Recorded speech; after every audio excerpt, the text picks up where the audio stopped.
Eric and Nikki here at Sleep Train Arena. There are more than 200 beds inside if they are needed. Meanwhile, health officials tell us that with this stay-at-home order in place, this holiday season will be far from normal.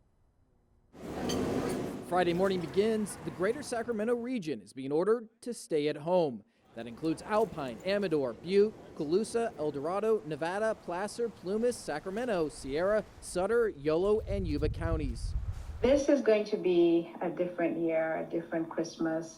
Sacramento County Public Health Officer Dr. Olivia Casirier says if you have plans to spend the holidays with relatives outside your immediate household, you should break them. Definitely people need to look at their plans. The best is to be able to stay home. Restaurants can now only allow for takeout or delivery. Any offering on-site dining, either inside or out, should be reported to the county's 311 phone line. But Dr. Casirier says in-person Christmas shopping can still take place, but stores can only operate at 20% capacity. So be prepared to wait in line out in the cold. They have to calculate the 20%.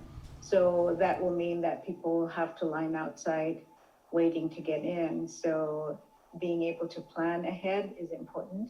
However, standalone grocery stores may have 35% capacity.